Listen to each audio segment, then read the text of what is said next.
Assalamualaikum warahmatullahi wabarakatuh. Saya Nida Jumarani Putri, presensi 4. Dan saya Dewi Oktaviana Wianta Putri, presensi 2. Di sini kita akan menyampaikan resensi yang telah kita baca, yaitu berjudul Kumpulan Cerpen Cerita Emi. Buku Perni-Perci Cerita Emi ini dikarang oleh Abdul Ghafur dan kawan-kawannya.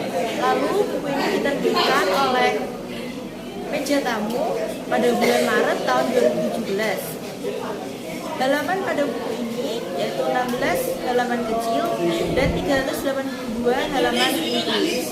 Dan beberapa kumpulan cerpen ini yang ada di dalam buku ini yaitu mengisahkan tentang kehidupan manusia dengan intrik-intrik perjalanannya yang terbangun dan beberapa unsur intrinsik yang dengan singkat. Meneliti lebih dalam pada buku ini yang berjudul Perni-Perci Cerita Emi, kita akan merasa seperti hidup di masa-masa SMA.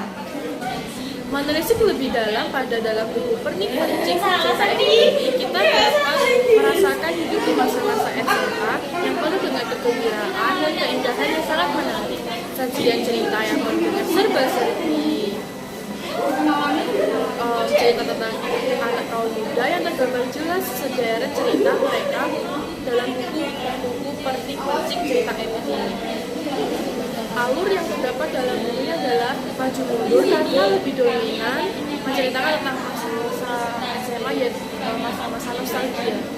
Sebagian besar dalam watak tokoh buku ini adalah orang yang sangat asik untuk berbaur, dapat memotivasi hal positif, sehingga lingkungan sekitar mendapatkan hal-hal positif juga.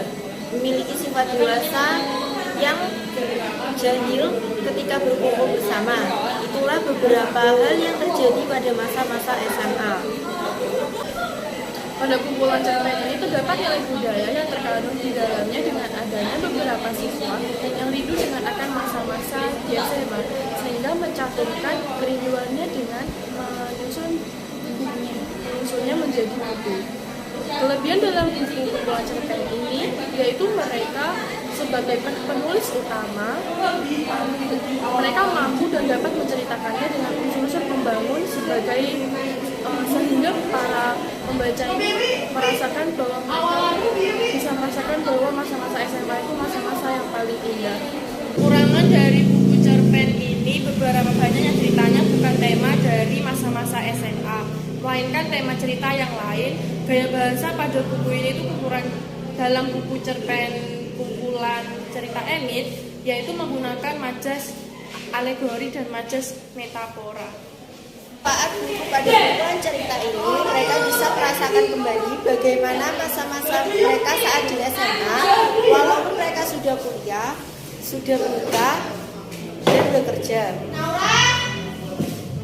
Dengan adanya itu, mereka bisa merasakan kembali kenang-kenangannya, atau bisa dikatakan kembali mengingat zaman-zaman SMA yang begitu banyak cerita.